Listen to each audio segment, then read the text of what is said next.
December 26, 2004 ఆ ప్రళయానికి 20 ఏళ్ళు అయిందంటే నమ్మలేకుండా ఉన్నాం. అది విరుచుకుపడే నాటికి దాని పేరు కూడా తెలియదు. ఇప్పటికీ ఆ సంఘటన తలుచుకుంటే గుండెల్లో తెలియని ఆందోళన, వణుకు వస్తూ ఉంటాయి. సుమారు 20 నుండి 30 అడుగుల ఎత్తున అలలు విరుచుకుపడి ప్రజల ప్రాణాలను అమాంతం మింగేశాయి. 19 ఏళ్లుగా డిసెంబర్ అనగానే గుర్తుకొచ్చేది ఒక్కటే, సునామీ. కొన్ని ఊహించని ఉపద్రవాలు నెలల తరబడి వెంటాడితే, మరికొన్ని సంవత్సరాల పాటు వేధిస్తాయి. ఇంకొన్ని బతికున్నంత కాలం పీడకలలా బాధిస్తాయి.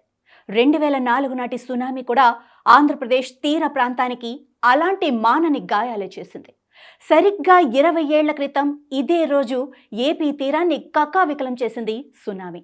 నాటి జల ప్రళయానికి బలైన వారు కొందరైతే, భయం నీడలో బతుకీడుస్తున్న వాళ్ళు మరికొందరు. అసలు ఆనాడు ఏపీ తీరంలో సునామీ ఎలాంటి బీభత్సం సృష్టించింది? అప్పటి వరకు సముద్రం ముందుకు దూసుకురావటం అంటే ఏమిటో ఎవ్వరికీ తెలియదు. ఆ మాటకొస్తే అసలు ఏమైందో ఈ ప్రపంచానికి కూడా తెలియదు. చిన్నతనంలో కార్తీక పౌర్ణమికి సముద్ర స్నానాలకు వెళ్లటం, అక్కడ ఆడుకోవటమే మనందరికీ తెలుసు. అమావాస్య, పౌర్ణమి రోజుల్లో సముద్రంలో ఆటుపోట్లు ఉంటాయని తెలుసు. కానీ సముద్రం ఈ స్థాయిలో తీరానికి చొచ్చుకురావటం అన్నది అప్పటి వరకు ఎవ్వరూ వినలేదు, కనలేదు. ప్రశాంత సాగర తీరంలో ఒక్కసారిగా చెలరేగిన అలజడి, హాహాకారాలతో ప్రాణాలు అరచేతిలో పట్టుకొని పరుగులు పెడుతూ చెల్లా చెదురైన జనం, రెప్పపాటులో వాళ్లను ముంచేసిన రాకాసి అలలు, నేల కూలిన భవనాలు, ముక్కలైన జీవనాధారాలు, వెతికే కొద్దీ బయటపడ్డ శవాలు, వెరసి ఎటు చూసిన కన్నీళ్లే. సరిగ్గా 20 ఏళ్ల క్రితం సునామీ సృష్టించిన విధ్వంసపు జ్ఞాపకాలివి. అప్పటిదాకా సాగర ఆటుపోట్లను ఆహ్లాదంగా భావించిన తీర ప్రాంత ప్రజలు ఘోర విపత్తును చూసింది మాత్రం అదే తొలిసారి. డిసెంబర్ 26, 2004. సమయం ఉదయం 7:58. ఇండోనేషియాలోని సమత్రా ఉత్తర వైపు సముద్రంలో ఒక్కసారిగా అలజడి రేగింది. ప్రపంచంలోనే అత్యధికంగా భూకంపాలు సంభవించే రింగ్ ఆఫ్ ఫైర్ ప్రాంతం అది. దీంతో అగ్నిపర్వతాలు బద్దలవటం, భూకంపాలు, వరదలు షరామామూలుగా మారిందక్కడ. ఆ పూట సంభవించిన వాటిని కూడా తేలికపాటి ప్రకంపనలుగానే అధికారులు భావించి తేలిగ్గా తీసుకున్నారు. కానీ ఆ ప్రకంపనలు ఒక ప్రళయాన్నే తీసుకొచ్చాయి. తీవ్ర భూకంప ప్రభావంతో సముద్రంలో 50 మీటర్ల ఎత్తుకు ఎగసిపడ్డ అలలు తీర ప్రాంతం నుంచి 5 కిలోమీటర్ల పాటు భూభాగంలోకి చొచ్చుకొచ్చేశాయి.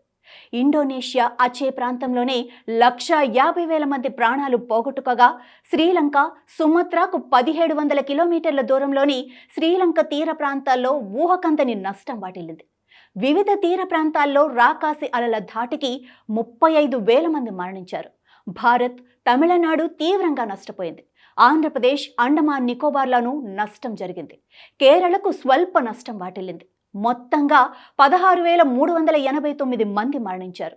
థాయిలాండ్ భూకంప కేంద్రానికి 500 కిలోమీటర్ల దూరంలో ఉన్న ఖావోలాక్లో తీవ్ర నష్టం వాటిల్లగా 8,000 మంది మరణించారు. వీళ్లలో క్రిస్మస్, న్యూ ఇయర్ సెలవులకు వచ్చిన టూరిస్టులే అధికంగా ఉన్నారు. 2004 హిందూ మహాసముద్రంలో ఏర్పడిన సునామీ కారణంగా మొత్తంగా 2.5 లక్షల మంది ప్రాణాలు విడిచారు. చెల్లా చెదురైన వాళ్లు లెక్కలేనంత మంది. నిరాశ్రయులైన వాళ్లు ఇంకొందరైతే జీవనాధారాలను కోల్పోయారు మరికొందరు. ప్రాణ నష్టంతో పాటు తీవ్ర ఆస్తి నష్టం వాటిల్లింది. ఆయా దేశాల పర్యాటక రంగం కుదేలు కావటమే కాకుండా ఆర్థిక వ్యవస్థలపై ప్రభావం చూపెట్టింది. ఏకంగా $10 బిలియన్ మేర ఆర్థిక నష్టం వాటిల్లింది. మానవతా దృక్పథంతో ప్రపంచవ్యాప్తంగా అందించిన సాయం చరిత్రలోనే అతి పెద్ద సాయంగా నిలిచిపోయింది. అయినప్పటికీ తీర ప్రాంతాలు, మానసికంగా అక్కడి ప్రజలు కోలుకోవటానికి ఏళ్ల సమయం పట్టింది. రిక్టర్ స్కేలుపై 9.1, 9.3 మధ్య తీవ్రతతో భారీ భూకంపం సంభవించగా, సముద్ర గర్భంలో భూమి 10 నిమిషాల పాటు కంపిస్తూనే ఉంది. ఆ కారణంతోనే సముద్రపు అలలు రాకాసి రూపం సంతరించుకున్నాయి. తీర ప్రాంతాలను క్షణంలో చుట్టుముట్టాయి. ఇండోనేషియా, శ్రీలంక, భారత్, థాయిలాండ్, మాల్దీవులు ఇలా 14 దేశాలను సముద్రపు అలలు ముంచెత్తాయి. అమెరికా, యూకే, అంటార్కిటికా తదితర ప్రాంతాల్లో కూడా అలలు ఎగసిపడ్డాయి.